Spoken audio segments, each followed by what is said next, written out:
जय जगन्नाथ फ्रेंड्स। आज मुझे माता मठ बुलायापी आपण मैंने आसतु माता मठर व्यू मो सांगे देखा।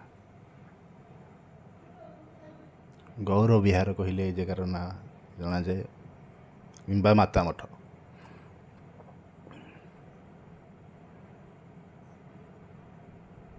देखु कि सुंदर अति सुंदर दृश्य। आपण मैंने आसतु एट जगह को बुलिकी जातु देखिए बहुत भल लगे।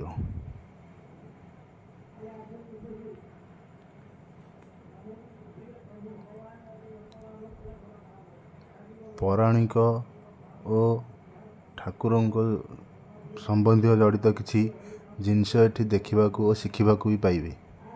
तो आसतु देखा मो साथी रे माता मठर व्यू किभली लगुच भितर मंदिर केमती लगुच कि चैतन्य मूर्ति कि गरुड़ महाराज ये सब अच्छे आम देखा। आसतु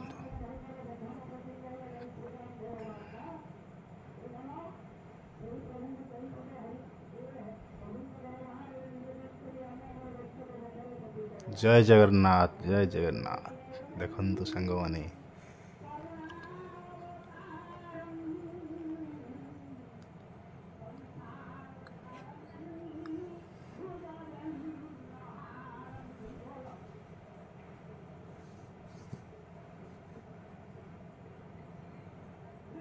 गरुड़र मूर्ति गरुड़ महाराज ये विराजमान अच्छा। देखु कि सुंदर अति सुंदर मूर्ति बहुत बढ़िया लगुच देखापी।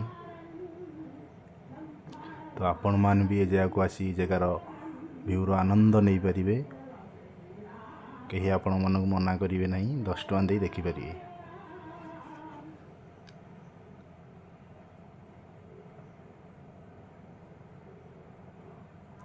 तो व्यूअर्स आपण मानक एतिक अनुरोध वीडियो शेष पर्यंत देखंतु।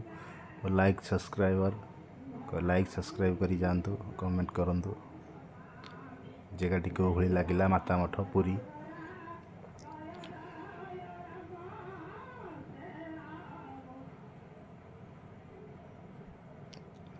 राधा माधवंकर मंदिर यहाँ तो देखंतु। तो अभी बंद अच्छी तो भल कि वीडियो बनै हो पार नहीं। तो आम जगह ठाकुर दर्शन करी विभिन्न विभिन्न पार्श्व व्यू देखी आम रिटर्न करी घर जीवु।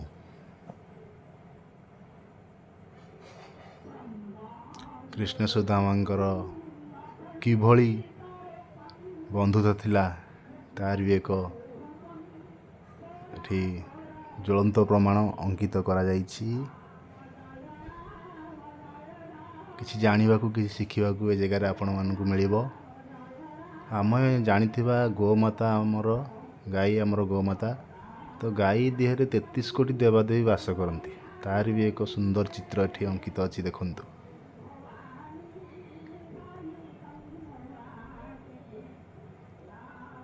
कृष्ण गाई साथी किभली कौतूहल कर खेलुंट माता यशोदा छिड़ा होती।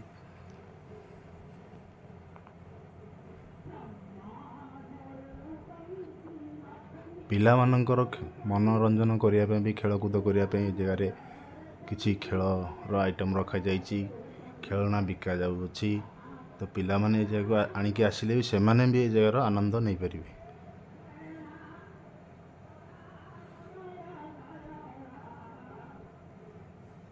प्रभु श्री विष्णु विराजमान होती पद्म पुष्करणी पाखरे। आपण माने जगह को आसिले आहरी अधिक किसी देखिपारे। तो वीडियो रे तो सबू किसी देखई होई परिबो नहीं।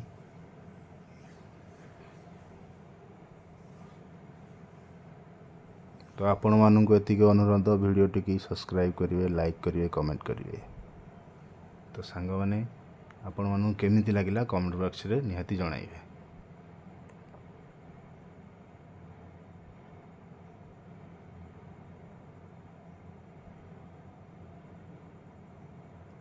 प्रभु श्री चैतन्य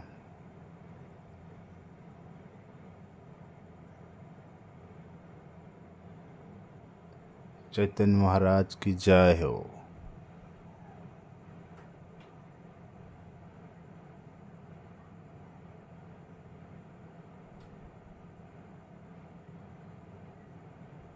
ଜଗନ୍ନାଥ। ତ ଏତିକିରେ ମୁଁ ବ୍ଲଗ୍ଟି ବନ୍ଦ କରୁଛି। ଜୟ ଜଗନ୍ନାଥ, ଜୟ ଜଗନ୍ନାଥ।